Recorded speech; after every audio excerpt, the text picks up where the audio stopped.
ಆತ್ಮೀಯ H16 news ಅರ್ಥಾತ್ ಹೇ ಸಿದ್ದರಾಮಯ್ಯ ಸ್ವಾಗತ. ನಾನು ನಿಮ್ಮ MI ಅಥವಾ ಮಲ್ಲಪ್ಪ ಜ್ಯೋತ್ ಅವರ ಆತ್ಮೀಯರೇ, ಈ KPCC ಅಧ್ಯಕ್ಷ ಸ್ಥಾನ ಅಥವಾ ಕಾಂಗ್ರೆಸ್ಸಿನ ಅಧ್ಯಕ್ಷ ಸ್ಥಾನ ಕರ್ನಾಟಕದ್ದು ಬಹಳ ಮಹತ್ವದ್ದು ಅಂತ ಅನ್ನೋದ್ರಲ್ಲಿ ಎರಡು ಮಾತಿಲ್ಲ. ಸೊ ವಿಶೇಷವಾಗಿ ಸತೀಶ್ ಅವರು ಸಹಿತ ಅದಕ್ಕಾಗಿ ಬೇಡಿಕೆ ಇಟ್ಟಿದ್ರು ಮತ್ತು ಅದು ಅವ್ರಿಗೆ ಸಿಕ್ಕಿದ್ರೆ ಅವ್ರು ರಾಜ್ಯ ಮಟ್ಟದಲ್ಲಿ ಬೆಳೆದಕ್ಕೆ ಇನ್ನೂ ಅಷ್ಟು ಹೆಲ್ಪ್ ಆಗ್ತಿತ್ತೋ ಏನೋ. ಯಾಕಂದರೆ ಅವರು ಮೌನ ಕ್ರಾಂತಿ ಮಾಡುವಂಥವ್ರು ಅಂತ ಹೇಳ್ಕೊಳ್ಳೋ ಮಾತಿನ ಮಲರಲ್ಲ. ನೇರಾನೇರ ಜನರ ಸಂಪರ್ಕ ಮಾಡೋದು, ಭೇಟಿಯಾಗೋದು, ಗೆಲುವಿನ ಕಡೆ ಲಕ್ಷ್ಯ ಆಗೋದು ಒಂದು ಒಳ್ಳೆಯ ಸೂತ್ರ. ಆದರೆ ಇದನ್ನು ಬಿಟ್ಟು ಹೈಕಮಾಂಡ BK ಹರಿಪ್ರಸಾದನ್ನು ಯಾಕೆ ಆಯ್ಕೆ ಮಾಡಿಕೊಂಡಿತ್ತು ಅನ್ನೋದು ಇವತ್ತು ದೊಡ್ಡ ಪ್ರಶ್ನೆ ಆಗ್ಯದ. ಯಾಕಂದರೆ ಈಗಾಗಲೇ ಹೇಳಿದಂಗೆ ಸತೀಶ್ ಜಾರಕಿಹೊಳಿ ಅವರು ತಮ್ಮಸ್ಥ ಮೌನ ಕ್ರಾಂತಿ ಮಾಡ್ತಾ ಜನರ ಸಂಪರ್ಕ ಮಾಡ್ತಾ ಹೋಗುವಂಥ ಸ್ವಭಾವದವರು. ಅವರು ಸೂಕ್ಷ್ಮ ಅಭ್ಯಾಸ ಮಾಡಿದಾಗ ಮಾತು ಕಡಿಮೆ, ಕೆಲಸ ಹೆಚ್ಚು, ಬೆಸ್ಟ್ ಸಿದ್ಧಾಂತ, ನೋ ಡೌಟ್ ದೇರ್.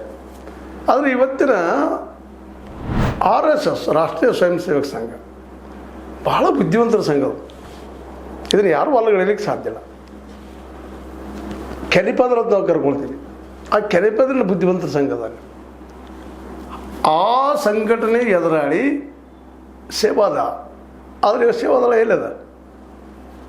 ಅದಕ್ಕೆ ಇವತ್ತು ಇನ್ನು ಸೇವಾದಳ ಕಟ್ಟೆ ದೊಡ್ಡದು ಮಾಡಿ ಬೆಳೆಸಿ ಟೈಮ್ ಇಲ್ಲದ, ದೇರ್ ಇಸ್ ನೋ ಟೈಮ್. ಆದ್ರದ್ದು ಮಾಡಲೇಬೇಕಾಗಿದೆ. ಆ ದಿಶೆಯಲ್ಲಿ ವಿಶೇಷವಾಗಿ ನಮ್ಮ DK ಶಿವಕುಮಾರ್ ಅವರು ಬಾರ್ ಜೋಡೋ ಯುವಕರ ಸಂಘ ಇದು ನಾಳೆ ಸೇವಾದಳ ಆಗಿ ಪರಿವರ್ತನೆ ಆಗ್ತದೆ ಇರೋದು ಗೊತ್ತಿಲ್ಲ. ಒಳ್ಳೆಯ ಹೆಜ್ಜೆ ಅದು. ಅದಕ್ಕೆ ಹೈಕಮಾಂಡ್ ಭಾಳ ಒಳ್ಳೆಯ ನಿರ್ಧಾರ ತೆಗೆದುಕೊಳ್ತೇನೋ ಅಂತ ಅನ್ನಿಸ್ತಾ ಇದೆ. ಯಾಕಂದರೆ BK ಹರಿಪ್ರಸಾದ್ ಸಹಿತ ಮಾತಿನಲ್ಲಿ ಚತುರರು, ಒಳ್ಳೆಯ ಅನುಭವಸ್ಥರು. ಇಂಗ್ಲೀಷ್, ಹಿಂದಿ, ಕನ್ನಡ ನಿರರ್ಗಳವಾಗಿ ಮಾತಾಡೋದು. ರಾಜಕೀಯ ಅಂದ್ರೆ ಏನು ರೀ? ಮಾತಾಡೋದು ಕೆಲಸ ಮಾಡೋದಲ್ಲ, ಮಾತಾಡೋದು. ಈ ರಾಜಕಾರಣಿಗಳಿದ್ರೆ ಇವತ್ತು ದೇಶ ಏನಾಗಿದೆ ನಮ್ಗೆ ಗೊತ್ತದ. ಬರೀ ಮಾತಾಡೋದು ರೀ, ಭಾಳ ಬಣ್ಣದ ಮಾತುಗಳು ಮಾತಾಡ್ತಾ ಹೋಗುವಂಥದ್ದು, ಅದರಲ್ಲೂ ವಾಸ್ತವ ಇಟ್ಕೊಂಡು ಮುಂದೆ ಹೋಗಿ ಅಂಥದ್ದು. ಈ ದಿಶೆಯಲ್ಲಿ BK ಹರಿಪ್ರಸಾದ್ ಅವ್ರು ಮಾತಿನ ಮಾಡರು, ಚತುರರು. ಅದರಲ್ಲೂ RSSನ್ನು ಮೊದಲಿಂದ ವಿರೋಧ ಮಾಡೋದು ಬಂದಂಥವ್ರು, ನಿಜವಾದ ಕಾಂಗ್ರೆಸ್ಸಿಗರು. ಯಾರು ಒಳಗಡೆದ್ರು DK ಶಿವಕುಮಾರ್ ಸಹಿತ ಕಾಂಗ್ರೆಸ್ಸಿಗರು. ಇವ್ರು ತಪ್ಪು ಮಾಡಿಲ್ಲ ಅಂತ ಅಲ್ಲ. ಈ ಥರ ಇದರರ್ಥ ಅವ್ರು ಕಾಂಗ್ರೆಸ್ ಇರೋದರ ಫೋಟೋ ತಪ್ಪು ಮಾಡಿಲ್ಲ ಅಂತ ಅಲ್ಲ. ಹಿಂದಿರೋ ಕೊತ್ವಾಲ ಬಂದ, ಮತ್ತೊಬ್ಬ ಬಂದ, ಇನ್ನೊಬ್ಬ ಬಂದ, ಅವ್ರ ಜೊತೆ ಇವೆಲ್ಲ ಸಂಪರ್ಕ ಇದ್ದಂಥ ಜನ ಇವೆ. ಕೆಲವೊಂದು ಜೀವನದಾಗ ಬಂದು ಹೋಗ್ತಾವ್ರಿ, ನಮ್ಗೆ ಗೊತ್ತಿಲ್ಲದೆ ಏನೋ ಒಂದು ಆಗ್ತದೆ, ಬೆಳೆಯುವ ಸಂದರ್ಭದಲ್ಲಿ ಏನೋ ಘಟನೆ ಆಗಿ ಹೋಗ್ತಾವೆ. ಅದನ್ನು ಈಗ ಮಾತಾಡಿ ಕೊಡೋದ್ರಲ್ಲಿ ಏನು ಅರ್ಥ ಇಲ್ಲ. ಸ್ವತಂತ್ರವಾದ ಮೀಡಿಯಾಗೆ ಬೇಕಾಗಿರುವುದು ಸ್ವತಂತ್ರ ಧ್ವನಿ. ಆ ಸ್ವತಂತ್ರ ಧ್ವನಿ ಉಳಿಸಲು ನೀವು ಮಾಡಬೇಕಾದದ್ದು ಇಷ್ಟೇ. ಅದೇನಪ್ಪಾ ಅಂತಂತಂದ್ರೆ, ನಿಮ್ಮ ಕೈಲಾದಷ್ಟು ಸಹಾಯ ಈ ಚಾನಲ್ಗೆ ಮಾಡಿ ಹಾಗೂ ನಿಮ್ಮ ಧ್ವನಿಯನ್ನು ಕಾಪಾಡಿಕೊಳ್ಳಿ. ಆದರೆ ಇವತ್ತು ಕಾಂಗ್ರೆಸ್ಸನ್ನು ಕಟ್ಟಬೇಕಾಗಿದೆ ಕರ್ನಾಟಕದಲ್ಲಿ. ಅಲ್ಲಿ ಮಾತುಗಾರರು ಬೇಕು, ಸಂಘಟನಾ ಚತುರರು ಬೇಕು, ಭೇಟಿ ಆಗುವಂಥವ್ರು ಬೇಕು, ಜನಮನ ಗೆಲ್ಲುವಂಥವ್ರು ಬೇಕು. ಅದೇ ಕಾರಣ ಸೈದ್ಧಾಂತಿಕವಾಗಿ ತಮ್ಮ ಸಿದ್ಧಾಂತವನ್ನು ಪ್ರತಿಪಾದಿಸುವಂಥವ್ರು ಬೇಕು. ಇಂಗ್ಲೀಷ್ ಮತ್ತು ಹಿಂದಿ ನಿರರ್ಗಳವಾಗಿ ಬರ್ತಾ ಇರಬೇಕು. ನಿರರ್ಗಳ ಆದರೆ ಹೇಳ್ತೀನಿ ನಿಮಗೆ, ಎದುರಾಳಿ ಸಾಮಾನ್ಯರಿಲ್ಲ. RSS ಪ್ಲಸ್ BJP, ಅದರಲ್ಲೂ RSS ಜನ್ಯ ಆದಂಥ BJP ಮಾತುಗಾರರಿಗಿಂತ ಕಡಿಮೆ ಇಲ್ಲ. ಕೆಲಸ ಎಷ್ಟು ಮಾಡಿದ್ರೆ 12 ವರ್ಷದ ಆಡಳಿತ ಗೊತ್ತದ. ಅದನ್ನು ಹೇಳೋ ಅವಶ್ಯಕತೆ ಇಲ್ಲ, ಅದು ಮಾತಾಡೋದು ಬೇಕಾಗಿಲ್ಲ.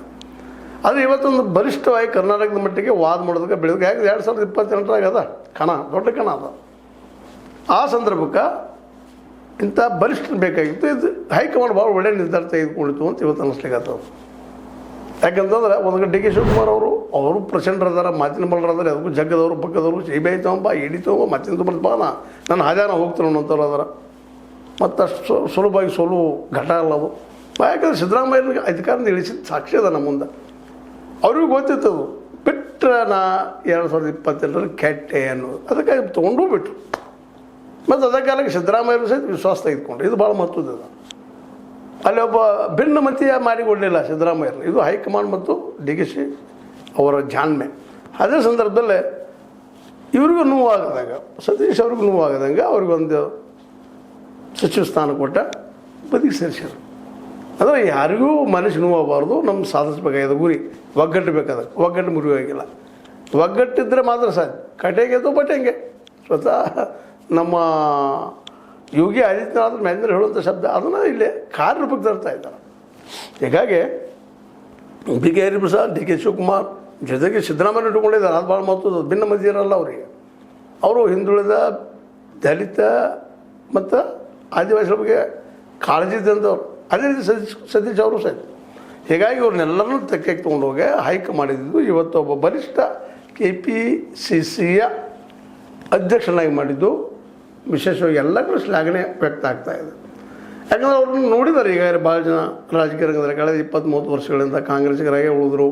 ಎಂಥ ತೊಂದರೆ ಬದ್ರು ಬಿಟ್ಟವರೆಲ್ಲ. ಡಿ ಕೆನೂ ಆಯಿತು, ಇವರು ಆಯಿತು, ಬಿ ಕೆನೂ ಆಯಿತು. ಬಿ ಕೆ ಇದು ಬಿಟ್ಟು ಹೋಗಿಲ್ಲ. ಜೊತೆಗೆ ಹೋದಂಥವ್ರು, ಜೊತೆಗೆ ಕಾಂಗ್ರೆಸ್ನ ಉಳಿಸ್ಕೊಂಡು ಬಂದಂಥವ್ರು ಇವತ್ತು ಅವ್ರ ಕೈಯಾಗಿ ಜವಾಬ್ದಾರಿ ಒಪ್ಪಿಸಿದ್ದಾರೆ. ಕಾಂಗ್ರೆಸ್ ನಿಲ್ಲುವವರೆಗೆ ಸಿದ್ದರಾಮಯ್ಯನ CM ಮಾಡಿದರು. ಇವತ್ತು ಕಾಂಗ್ರೆಸ್ ನಿಧಾನ ನಿಲ್ತಾ ಇದೆ. ದಕ್ಷಿಣದ 4 ರಾಜ್ಯಗಳಲ್ಲಿ ತನ್ನ ಅಸ್ತಿತ್ವವನ್ನು ಬೆಳೆಸ್ಕೊಳ್ತಾ ಇದೆ. ತೆಲಂಗಾಣ ಆಗಿರ್ಬೋದು, ಕರ್ನಾಟಕ ಆಗಿರ್ಬೋದು, ಕೇರಳ ಆಗಿರ್ಬೋದು. ಅದೇ ಕಾಲಕ್ಕೆ ನಮ್ಮ ತಮಿಳುನಾಡಿನ ಸಹಿತ ತನ್ನ ಅಸ್ತಿತ್ವವನ್ನು ಬೆಳೆಸ್ಕೊಳ್ಳಿಕ್ಕತ್ತದ ರೀ.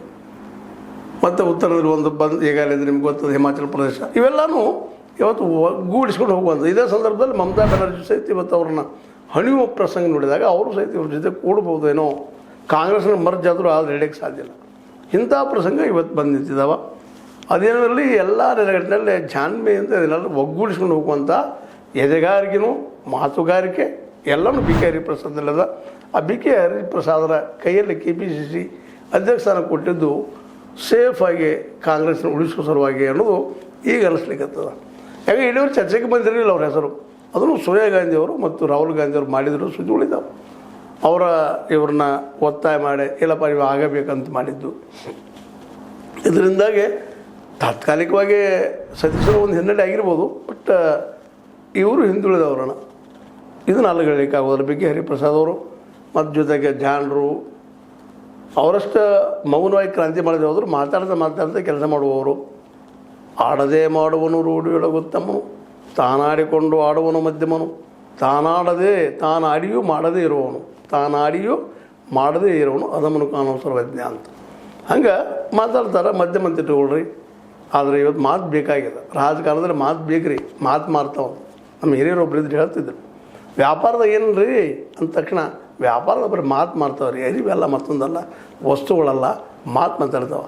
ಹೇಗಿದ್ದೀರಿ, ಚೆನ್ನಾಗಿದ್ದೀರಾ, ಭಾರಿ ಬೆಸ್ಟ್ ಅದ್ರಿ ಇದು ಅಂಥೇಳಿ ಪ್ರೀತಿಯಿಂದ ಮಾತಾಡಿದರೆ, ಒಂದು ಚಹಾ ಕುಡಿಸಿದ್ರೆ 10 ರೂಪಾಯಿ ಬೆಲೆ ಇರುವಂಥ ವಸ್ತು 100 ರೂಪಾಯಿಗೆ ಹೋಗ್ತದೆ ಅನ್ನೋಂಥ ಮಾತು. ಹಂಗಿದು ಇಲ್ಲ ರಾಜಕೀಯದಲ್ಲಿ ಮಾತು ಬೇಕು. ಮಾತಾಡೋದು ಮತ್ತು ವಾಜಪೇಯಿ ಅವರು ಲೀಡರ್ ಆಗಿದ್ದು ಮಾತಾಡೋದ್ರಿಂದ ಹಿಂದೆ ನಮ್ಮಲ್ಲಿ ಅನೇಕ ನೀವು ಮತ್ತು ಇವನ್ ನೆಹರು ಆಯ್ತು, ಗಾಂಧೀಜಿ ಅಂತ ಮಾತುಗಾರರಲ್ಲ, ಆದರೆ ನೆಹರೂಜಿಯವರು ಒಳ್ಳೆ ಮಾತುಗಾರರು. ಅವ್ರು ಕೇಳಿ ಅವ್ರು ಮಾತಾಡಿದ್ದು ಕೇಳುವಂಗೆ ಅನಿಸ್ತಾ ಇತ್ತು. ಹಿಂಗೆ ಎಲ್ಲರೂ ಇವತ್ತು ನೋಡ್ರಿ ನೀವೆಲ್ಲರೂ ಇವತ್ತು ನಮ್ಮಲ್ಲಿ ಇವರು ವಾಜಪೇಯಿ ಅವ್ರ ಶಿಷ್ಯರಾದಂಥ ಯಡಿಯೂರಪ್ಪನವರು ಎಷ್ಟು ಸುಂದರವಾಗಿ ಮಾತಾಡ್ತಾರೆ. ಸಿದ್ದರಾಮಯ್ಯವರು ಸಹಿತ ಗಣಸಾದ್ರು ಸಹಿತ ಎಷ್ಟು ಗಟ್ಟಿಯಾಗಿ ಮಾತಾಡ್ತಾರೆ. ಇವೆಲ್ಲ ಮಾತುಗಳು. ಅಂದರೆ ಇದರ ಅರ್ಥ ರಾಜಕೀಯದಲ್ಲಿ ಮಾತು ಭಾಳ ಮುಖ್ಯ ಅದ. ಹಾಗೆ ತಿಳ್ಕೊಂಡ್ರೆ ಮಾತು ಒಂದ ಅಂತಲ್ಲ, ಕೆಲಸನೂ ಆಗಬೇಕಾಗಿದೆ. ಮೌನ ಇರೋಕ್ಕಿಂತಲೂ ಮಾತಾಡಿ ಕೆಲಸ ಮಾಡುವಂಥದ್ದು ಮಧ್ಯಮ ಆದರೂ ಸಹಿತ ಅದು ಅನಿವಾರ್ಯ. ಅದು ಉದ್ಯೋಗ. ವಕೀಲರಿಗೆ ಮಾತಾಡಬೇಡ್ರಿ ಮೌನ ಆಗಿರೋದು ಹೆಂಗೆ ಸಾಧ್ಯದ? ವಕೀಲ ವೃತ್ತಿ ಅಲ್ಲಿ ಮಾತಾಡಲೇಬೇಕು, ಹೇಳಲೇಬೇಕು. ಸುಳ್ಳನ್ನು ಕರೆ ಮಾಡೋದು, ಕರೆಯನ್ನು ಸುಳ್ಳು ಮಾಡುವಂಥದ್ದು ಅಲ್ಲೇ. ಹಾಗೆ ರಾಜಕೀಯದಲ್ಲೂ ಅಷ್ಟೇ ಆ ದಿಶೆಯಲ್ಲಿ ಬಿ ಕೆ ಹರಿಪ್ರಸಾದ್ ಅವರು ನೇಮಕ ಮಾಡಿದಂಥದ್ದು ಅದು. ಮತ್ತು ಹಿಂದುಳಿದವ್ರನ್ನ ತೆಕ್ಕಿಗೆ ತೆಗೆದುಕೊಳ್ಳುವಂಥದ್ದು. ಅದೇ ಕಾಲಕ್ಕೆ ಸತೀಶ್ ಅವರಿಗೆ ಒಂದು ಖಾತೆಯನ್ನು ಕೊಟ್ಟು ತಮ್ಮಲ್ಲಿ ಉಳಿಸ್ಕೊಳ್ಳುವಂಥದ್ದು. ಅದೇ ಕಾಲಕ್ಕೆ ಸಿದ್ದರಾಮಯ್ಯರನ್ನು ಸಹಿತ ಕಟ್ಟಿ ಹಾಕಿದಂಥದ್ದು. ಇವೆಲ್ಲ ಹೈಕಮಾಂಡ್ ಜಾಣತನ. ಅದರಲ್ಲೂ ನಮ್ಮ ರಾಹುಲ್ ಗಾಂಧಿ ಆಗಿರ್ಬೋದು, ಸೋನಿಯಾ ಗಾಂಧಿ ಆಗಿರ್ಬೋದು, ಅವ್ರ ಜೊತೆ ಡಿ ಕೆ ಶಿವಕುಮಾರ್ ಆದರು, ಈಗ ಬಿ ಕೆ ಹರಿಪ್ರಸಾದ್ ಆದರು. ನಿಜವಾದ ಮೂಲ ಕಾಂಗ್ರೆಸ್ಸರೆಲ್ಲ ಒಂದಾಗಿ ಮುಂದಿನ ಚುನಾವಣೆ ಎದುರಿಸುವಂಥ ಎಲ್ಲ ವ್ಯವಸ್ಥೆ ಮಾಡ್ಕೊಂಡಿದ್ದಾರೆ. ಕರ್ನಾಟಕದಲ್ಲಿ BJP ಮುಷ್ಟಿ ಇವೆಲ್ಲ ಒಂದು ಸಂಘಟನೆ ಆಗಿ ಇದೇ ರೀತಿಯಾಗಿ ಮುಂದುವರೆದ್ರೆ ಭಾಳ ಗೆಲ್ಲೋದು ಭಾಳ ಕಷ್ಟ. ಕೇರಳದಲ್ಲಿ ಹೆಂಗೆ ಕಷ್ಟ ಅಂತ ಗೆಲ್ಲೋದು ಹಂಗೆ. ರಗಡೆ SIR ಮಾಡ್ರು, ಏನೆಲ್ಲ ಮಾಡ್ರು. ಕೇರಳದಲ್ಲಿ ಗೆಲ್ಲಕ್ಕಾಯ್ತಾ? ಅಲ್ಲಿ ಬುದ್ಧಿವಂತರ ಸಂಘ, ಅಲ್ಲಿ ನಾಯಕರು ಬುದ್ಧಿವಂತರಿದ್ದರು. ಅದನ್ನು ಮಾಡಿದ್ರು ಅದು SIR ಮಾಡಿದರು, ಕರೆಕ್ಟಾಗಿ ಮಾಡಿದರು. ಜೀವಂತಿದ್ದವರಿಗೆಲ್ಲ ಓಟ್ ಹಾಕುವಂಥದ್ದು. ಒಂದು ಒಳ ಸುಳ್ಕೋರು ಯಾರಾದರೂ ಅವ್ನು ಕರೆಕ್ಟಾಗಿ ಎಲ್ಲ ತೆಗೆಯುವಂಥ ಕೆಲಸ ಮಾಡಿದರು. ಈಗೂ ಅಷ್ಟೇ ಮಾಡೋದು ಕರ್ನಾಟಕದಲ್ಲಿ. ಅದನ್ನೆಲ್ಲ ಮಾಡಬಹುದು ಅನ್ನಿಸ್ತದೆ. ಯಾಕಂದರೆ ಇವತ್ತು ಅಧ್ಯಕ್ಷರು ಬುದ್ಧಿವಂತದನ, ಅಧಿಕಾರ ಅದಾರ. ಮುಂದೆ ಅದೇ ಕಾಲಕ್ಕೆ ನಮ್ಮ ಡಿ ಕೆ ಶಿವಕುಮಾರ್ ಅದರ ಜೊತೆ ಸಿದ್ದರಾಮಯ್ಯ ಅದಾರ. ಮತ್ತು ಅದೇ ಕಾಲಕ್ಕೆ ಎಲ್ಲ ಸತೀಶ್ ಅವರು ಅಥವಾ ಇನ್ನುಳಿದವ್ರದ್ದು ಎಲ್ಲರೂ ತಮ್ಮ ತೆಕ್ಕೆಯಲ್ಲಿ ತೆಗೆದುಕೊಂಡಿದ್ದಾರೆ. ಹೀಗಾಗಿ 2028 BJPಗೆ ಕರ್ನಾಟಕ ಸರಳವಾಗಿ ಬರೆಯುವ ಸಾಧ್ಯತೆಗಳು ಇಲ್ಲ. ಅದ್ರ ಜೊತೆ ಮತ್ತೊಂದು ಹೊಸ 6 ಗ್ಯಾರಂಟಿ ಘೋಷಣೆ ಮಾಡಿದ್ರು. ಅದು ಘೋಷಣೆ ಮಾಡಿದಂಗೆ ಅನುಷ್ಠಾನ ತರಬೇಕು. ನುಡಿದಂತೆ ನಡೆಯುವವರು ಅಂತ ಹೇಳಿದ್ದಾರೆ. ಅದು ಮಾಡಿದರೆ ಇನ್ನೂ ಹೆಚ್ಚು ಅನುಕೂಲ ಆಗ್ತದೆ ಅಂತ ಹೇಳ್ತಾ, ಇದು ನಿಮಗೆ ಲೈಕ್ ಆಗಿರ್ಬೋದು. ಲೈಕ್ ಮಾಡಿ, ಶೇರ್ ಮಾಡಿ, ಕಾಮೆಂಟ್ ಮಾಡಿ, ಜೊತೆ ಸಬ್ಸ್ಕ್ರೈಬ್ ನಿಲ್ಲಿಸ್ಬಾರ್ದು. H16 ನ್ಯೂಸ್ ಅರ್ಥ ಸತ್ಯದ ಕೈಗಳಲ್ಲಿ ವಂದನೆಗಳು. ಆತ್ಮೀಯ ಸಾರ್ವಜನಿಕರಲ್ಲಿ H16 ಅರ್ಥಾತ್ ಸೀತಾರಾಮದಿಂದ ಒಂದು ಮನವಿ. ಈ ಸಂಸ್ಥೆ ಭ್ರಷ್ಟಾಚಾರ, ಅನ್ಯಾಯ, ಅತ್ಯಾಚಾರಗಳಿಂದ ನೊಂದವರ ವೇದಿಕೆ. ಅನ್ಯಾಯಕೋರರ, ಭೂಗಳ್ಳರ, ನಶಾ ಸಾರಾಯಿ ಮಾಫಿಯಾಗಳ ವಿರುದ್ಧದ ಧ್ವನಿ. ರೈತರ, ಕೂಲಿಕಾರ, ಕಾರ್ಮಿಕರ, ಬಿದ್ದ ಸಮುದಾಯ ಜನರ ಧ್ವನಿ.